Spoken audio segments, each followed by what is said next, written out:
নমস্কার বন্ধুরা, BD family ব্লগে তোমাদের সবাইকে অনেক অনেক স্বাগত জানিয়ে আজকের ভিডিওটা শুরু করছি। আশা করছি তোমরা যে যেখান থেকে আমার ভিডিও দেখছো সবাই ভালো আছো এবং সুস্থ আছো। তো সকালবেলা ছেলেকে রেডি করে দিচ্ছি স্কুলে যাওয়ার জন্য। তো পরীক্ষা তো চলছে আর কি, আর দুটো মাত্র পরীক্ষা আছে, দুটো মাত্র পরীক্ষা হয়ে গেলে তো পরীক্ষা শেষ আর কি, পুজোর আগে আগে পরীক্ষাটা শেষ হয়ে যাবে। তো ওকে এদিকে রেডি করে দিয়েছি। আর ছোটো সোনা দেখো, ওর দাদাভাই আর ওর পাপার ফটো দেখছিল। এই ফটোটা ছিল উপরে, তো আমাকে হাত দিয়ে দেখিয়ে দিচ্ছিলো, মানে ওইটা মানে ওর লাগে আর কি ফটোটা। তো আমি নামিয়ে দিয়েছি, নামিয়ে ওর হাতে দিয়ে দিয়েছি। বসে খুব সুন্দর করে ফটোটাকে একদম ধ্যান দিয়ে দেখছে আর দেখছে, তারপরে দিয়ে মানে দেখে দেখে কিছু কিছু বলছিল আর কি। ও মানে বুঝতে পেরেছে এটা ওর পাপা আর দাদা ভাই, সে অনেক কিছু বলছিল আর কি ফটোটা দেখে। সত্যি ওরাও কিন্তু চিনে যে কে কোনটা আর কি। তারপরে রেডি করে ছেলেকে জুতো টুতো পরিয়ে তারপরে রেডি করে দিয়েছি, করে স্কুলে পাঠিয়ে দিয়েছি। ওদেরকে স্কুলে পাঠিয়ে তারপর আমি এদের দেখো সকালবেলা বানিয়েছিলাম পাস্তা। তো পাস্তা আর চা নিয়ে বসলাম খাওয়ার জন্য। তো চা পাস্তা খেয়েছি, খেয়ে তারপর আবার স্নান টান করলাম, কাপড় টাপড় ধুয়ে স্নান টান করে তারপরে দিয়ে দেখো পুজো দিতে বসেছি। তো পুজোটা আমার দেওয়া হয়ে গেছে, মানে ভোগ টোক লাগিয়ে দিয়ে দিয়েছি। আর এখন আমি মানে ওই একটু গীতা পাঠ করবো আর কি। রোজ কিন্তু সময় পাই না গীতা পাঠ করার জন্য, তো তার জন্য আজকে ভাবলাম একটু গীতাটা পাঠ করে নিই। তো কীভাবে আমি গীতা পাঠ করেছি চলো একটু তোমাদের সাথেও শেয়ার করি। তো গীতা পাঠটা করছিলাম কিন্তু অনেক আস্তে আস্তে সাউন্ডটা হয়েছে, বেশি জোরে একটা হয়নি। তো আমি নিজে শুনতে পেয়েছি, তাও বলছি কেমন হয়েছে একটু কমেন্টে জানিও। তো গীতা পাঠ করলে কিন্তু গীতা পাঠের মানে রোজ করতে হয়, কিন্তু রোজ আমি করতে তো সময় পাই না, কারণ এত হুলস্থুলের মধ্যে দিয়ে আমি গীতা পাঠ করি। তো মানে কি বলবো আর কি, তো পুজো করি আর কি। তো পুজো করি, তো তার জন্য রোজ কিন্তু গীতা পাঠ করতেই পারি না, রোজ করা হয়ই না, মাঝে মধ্যে চেষ্টা করি। কিন্তু গীতা ঘরে থাকলে কিন্তু গীতা পাঠটা নিশ্চয় করতে হয়, আর তার মন্ত্রটাও বলতে হয়। গঙ্গা গীতা সাবিত্রী সীতা সত্যবতী বতা বোমা বলে বোমা বিদ্যাতি সন্ধ্যা মুক্তি গৃহিণী অথমা ভগ্নি ভান্তি নাশিনী বেদাত্রে পরমাত্মা জ্ঞানম। হরে কৃষ্ণ কৃষ্ণ কৃষ্ণ হরে হরে, হরে রাম রাম রাম হরে হরে, হরে কৃষ্ণ কৃষ্ণ কৃষ্ণ কৃষ্ণ। গীতা পাঠ করার পর যদি গীতার মানে মাহাত্ম্যটা না বলো তাহলে কিন্তু গীতা পাঠ করাটা অসম্পূর্ণ হয়ে যায়। লাগলে তুমি পুরো গীতাটাই পাঠ করে নাও, কিন্তু গীতা পাঠের মাহাত্ম্যটা না বললে কোনো কামই হয় না আর কি। তো গীতা পাঠের মাহাত্ম্যটা সবাই জানা অনেক দরকার, সবাই জানতে হয়।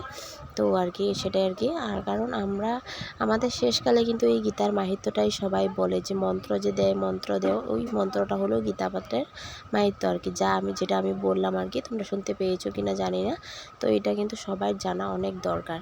তো আজকে যাই শরীরটা ভালো না বলে গোপুসোনার দুপুরের ভোগটা আমিয়ে দিচ্ছি। তো গোপুসোনাকে স্নান টান করিয়ে দিচ্ছি, স্নান টান করিয়ে তারপর ওর ড্রেসটা চেঞ্জ করে দিচ্ছি আর কি, মানে অন্য ড্রেস একটা পরিয়ে, ধোয়ার ড্রেসটা একটা পরিয়ে দিচ্ছি। তো আমি আবার যাব ছেলেকে আনতে স্কুলে, তো তার জন্য রেডি হয়েছি। তো ভাবলাম রেডি হয়েছি, কাপড় টাপড় ছেড়েছি, তো একবার গোপুসোনার ভোগটা দিয়ে দিই। তারপর গোপুসোনাকে সুন্দর করে স্নানটা করিয়ে ড্রেস পরিয়ে দিচ্ছি। আর আজকে কিন্তু আমি ফার্স্ট গোপুসোনাকে ভোগ দিচ্ছি।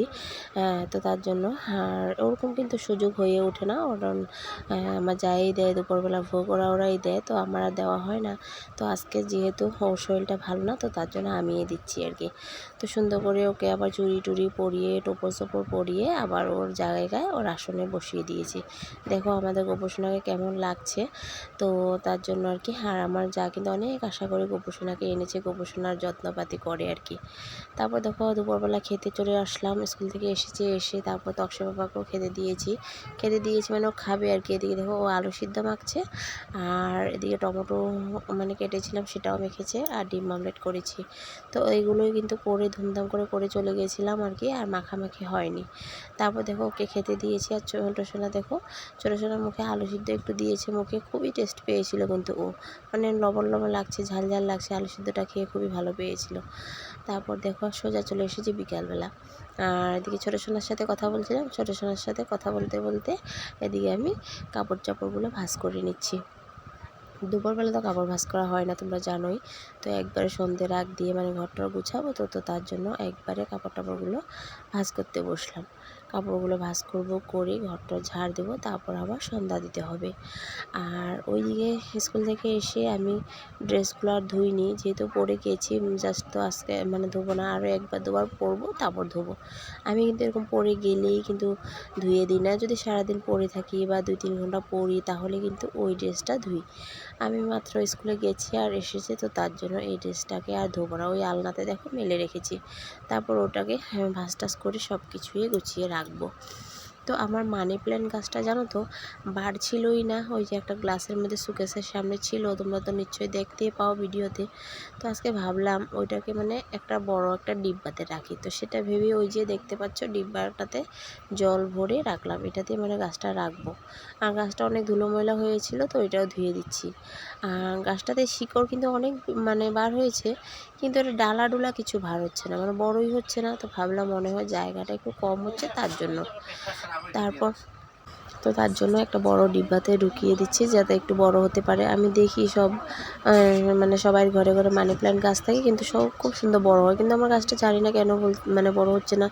তোমরা জানলে একটু প্লিজ আমাকে কমেন্টে জানিও তো, কী করলে মানি প্ল্যান্টের গাছটা একটু বড় হবে আর কি। ঘরের ভিতরে মানি প্ল্যান্ট গাছ থাকলে কিন্তু দেখতেও সুন্দর লাগে আর থাকাটাও ভালো। তো তার জন্য আর কি এই গাছটাতে এখন একটা বোতলের মধ্যে মানে বড় ডিব্বাতে দিয়ে জল দিয়েছি, জানি না দেখি বড় হয় কিনা। তারপরে দিকে দেখো আমাদের কিন্তু চাটা খাওয়া হয়ে গেছে। তারপর আমরা তো চা খেয়েছি, তারপর 1 কাপ মাকেও চা করে দিয়েছি। হ্যালো এভরিওয়ান, সন্ধ্যা হয়েছে, এখন সন্ধ্যাবেলা চাটা খাওয়া হয়ে গেছে। চাটা খেয়ে এখন বসলাম একটু, চায়ের বাসন ধুতে হবে, চায়ের বাসন দেবো। আর ছেলেকে এখন টিউশনে পাঠাবো। এখন দেখো 7টা বাজে, তো ওকে নিয়ে এখন টিউশন যাবো। পাপা পাপা 7টা বাজে, যাই ওকে টিউশনে দিয়ে আসি, তারপর রান্নাবান্নার ব্যবস্থা করতে হবে। আজকে রাত্রে রান্না করতে হবে, কারণ কি দিনের কোনো কিছুই নেই। দিনে তো দেখেছো আলু সিদ্ধ, তারপরে টমেটো মাখা, ডিম আমলেট এগুলো দিয়ে খাওয়া হয়েছে, কোনো তরকারি কিছু রান্না হয়নি। তো এখন দেখি কি রান্নবো, তো কিছু একটা রান্না করতে হবে। চায়ের বাসন টাসন ধুয়ে তারপর রান্না করবো। আর সন্ধ্যাবেলা 10 রুপায় দুধ এনেছিল, দুধের সাথে ক্রিম বনও এনেছিল, তো ওই ক্রিম বন দিয়ে সবাই মিলে চাটা খেয়েছি। আর আমার জায়ের শরীরটা তো বেশি ভালো নেই, তো তার জন্য সর্দি জ্বর একদম অসুস্থ হয়ে আছে। পুজো কাটালের মধ্যে দেখো শরীরটা ভালো না থাকলেও কিন্তু ভালো লাগে না, তো তার জন্য ভালো লাগছে না। যেহেতু সারাদিন দুজনে একসাথে থাকি, একসাথে সব দিকে যাই, তো শরীরটা ভালো না, মনটাও ভালো লাগছে না আর কি। তো এই পুজোর মধ্যে না শরীর একটু খারাপ থাকলে সত্যি অনেক খারাপ লাগে আর কি। তো এখন মাকে একটু চা দিলাম, তো মাকে চা দিয়েছি, আমরাও চা খেয়েছি, যাকে চা দিয়েছি। এখন বাসন টাসনগুলো ধুয়ে নেব, তারপর রান্নাবান্না মানে করবো আর কি। তো ভাবলাম একটু তোমাদের সাথে ওপেন বসে একটু কথা বলি, মানে ভিডিও তো অন্য কোনো কিছু করতে সময় পাই না, কথা বলতেও সময় পাই না, সারাদিন এত ব্যস্ততার মধ্যে থাকি আর কি। তো চলো দেখতে থাকো। তো ছেলেকে নিয়ে যাচ্ছি টিউশনে, এখন বাজে 7টা। তো আর দেখো ওইদিকে দেখো ছোটো সোনাকে দেখা যাচ্ছে আন্ধারের মধ্যে, তো এদিকে লাইটের ফর্সাটা পড়ে না মানে আমাদের শাশুড়ি মাদের রুমে, তো তার জন্য ওই সাইডে লাইটের ফর্সা পড়ে, তো তার জন্য এদিকে আন্ধার আন্ধার লাগছে। তারপর ওকে নিয়ে যাচ্ছি, আর ও বলছে না আমিও ভাইকে একটু কুলে করে নিয়ে যাই। আমাদের সামনেই কিন্তু পাশের বাড়িতে পড়াশোনা মানে টিউশন পড়ে আর কি, তো একটু আগ বাড়িয়ে দিতে যাচ্ছিলাম, আর ছোটো সোনাকেও সাথে নিয়েছি। আর ও বলছে আমিও ভাইকে নিয়ে আর কি, তো সেটা বলেই আর কি ভাইকে নিয়ে বার হয়েছে। আর ও কিন্তু দেখো খুব খুশি পাচ্ছে, একদম হাসাহাসি করছিল, এরকম যে করছিল দাদাভাই। ও কিন্তু কম না, ও উৎপাত করতে কিন্তু খুব বেশি ভালোবাসে। তারপর ওকে দিয়ে স্টেশনে দিয়ে আসলাম ঘরে। এই যে দেখো বন্ধুরা, এই যে ছোটো সোনার অবস্থা দেখো কি করছে, দেখো ছোটো সোনা দেখো সব চামিচের স্ট্যান্ড নিয়ে সব চামিচ ফেলে, দেখো আমি বলছি তার জন্য আমার মুখের দিকে তাকাচ্ছে। এই দেখো কত কাম করছে, দেখো কি হয়েছে, হ্যাঁ সব ফালি দিতেছ, দেখছো অবস্থা কি করছে। ভাবছি কি রান্না করবো কিছুই পাচ্ছি না, তো এই যে দেখো মুসুরি ডাল ছিল, তো এই মুসুরি ডালটা নিলাম। তো মুসুরি ডাল দিয়ে আলু দিয়ে পেঁয়াজ দিয়ে চচ্চড়ি করবো, আর পাঁপড় ভাজা করবো, আলু সিদ্ধ করে বড়া করবো। আলু সিদ্ধ করে বড়া করে করবো, মানে আলু সিদ্ধ ছিল তো সেটাই বড়া করে নেব। তো আজকে ভিডিওটা কেমন হয়েছে বন্ধুরা কমেন্টে অবশ্যই জানিও, ভালো লাগলে লাইক কমেন্ট করে দিও। আর যারা যারা নতুন দেখছো তো প্লিজ তোমরা সাবস্ক্রাইব করে বন্ধু হয়ে আমার পাশে থেকে যেও। তো আজকের জন্য টাটা।